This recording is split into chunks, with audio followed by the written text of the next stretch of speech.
Bertemu lagi dengan kami. Pada kesempatan kali ini, kami akan membahas terkait 4 pertanyaan atau yang disebut dengan 4C, konsep connection challenge dan change pada video penerapan pembelajaran diferensiasi dan pembelajaran sosial emosional. Gitu. Nah, sebelum itu kami mau memperkenalkan diri dulu, gitu ya. Kami dari pendidikan ekonomi, di mana saya Ainia Siregar dan saya kebetulan Loi dan saya Rizky Tanda. Oke, di sini kami akan berdiskusi secara bergantian terkait dengan 4 konsep tersebut, gitu ya. Yang pertama yaitu adalah tentang konsep ataupun hal baru apa aja yang sudah dipelajari dari video tersebut, gitu ya. Untuk yang pertama kita mau mendengarkan penjelasan dari Loi terlebih dahulu. Oke, baik, terima kasih Kak. Nah, di sini berdasarkan video yang telah kita lihat tadi, untuk hal-hal baru yang saya temukan seperti konsep yang ditanyakan pertama di sini adalah pertanyaannya adalah konsep hal baru apa yang Anda pelajari dari video ini.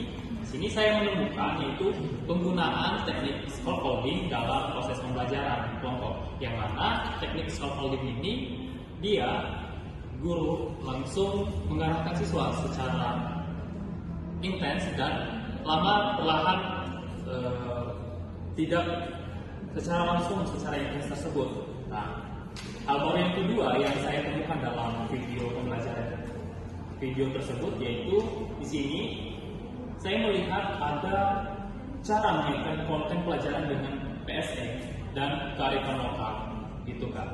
Oh, oke. Wah, menarik sekali ya. Selanjutnya saya mau mendengar penjelasan dari Mbak Rizky Tanda. Apakah ada yang berbeda atau mungkin ada yang sama? Ya, saya sangat setuju dengan apa yang disampaikan oleh Bang Mai tadi, bagaimana pengelompokan dalam belajar itu sangat dibutuhkan agar proses belajar itu berjalan dengan baik ya.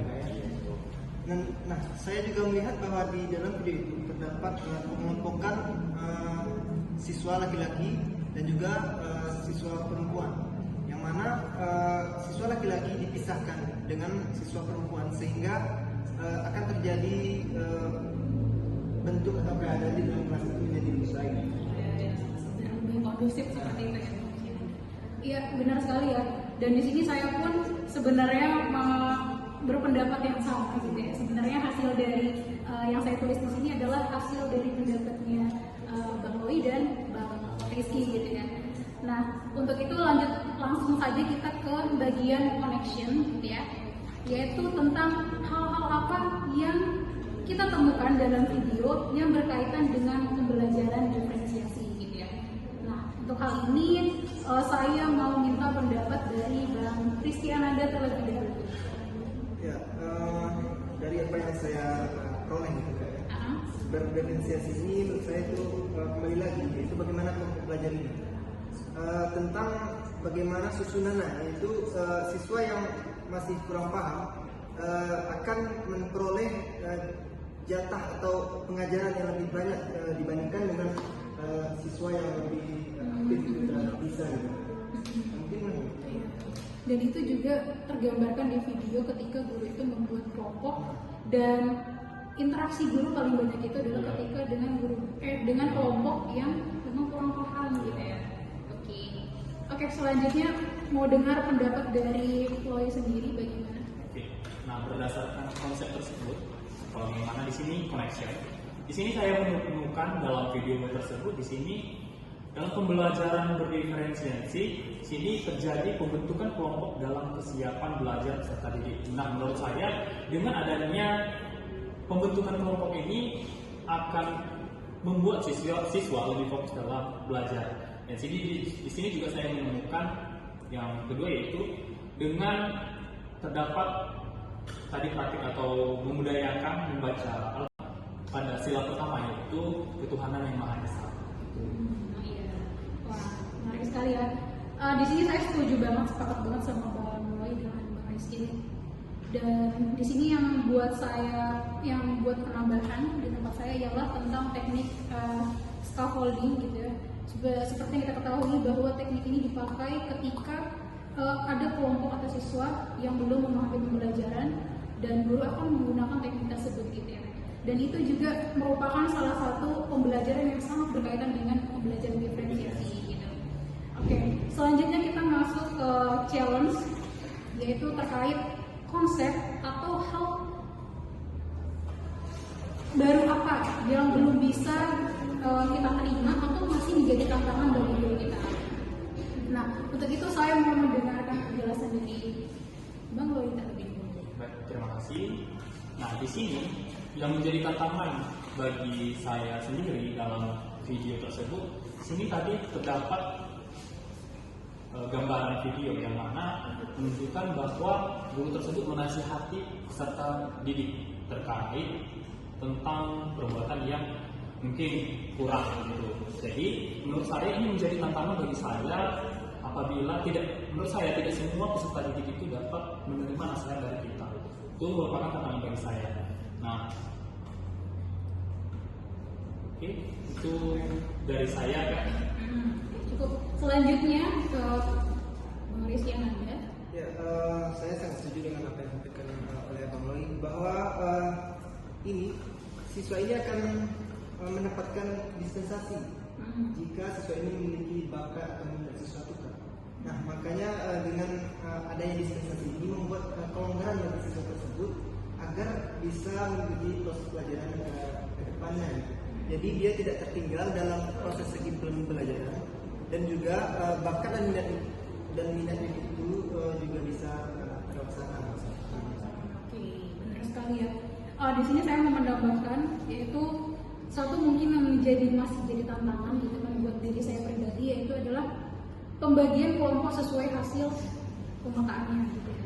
Nah, kalau misalnya kita melihat gitu ya tentang keadaan kelas gitu kan di lingkungan sekolah kita gitu kan, apalagi yang menurut aku kalau misalnya SD 6 tahun, kemudian SMA 3 tahun, dan rata-rata murid itu semakin hari pasti mereka sudah paham gitu terkait dengan kemampuan dari teman-temannya. Apabila kita mengatakan seperti ini, itu di sisi lain memang kadang terjadi yaitu kayak kesemburan sosial mungkin, atau mungkin yang lainnya pada mikir, wah kenapa ini ya terjadi, rasanya minder atau bagaimana gitu ya.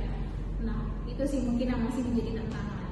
Oke, selanjutnya lanjut ke yang terakhir yaitu change, itu tentang perubahan apa yang mungkin bisa kita lakukan jika menjadi guru di video tersebut gitu ya.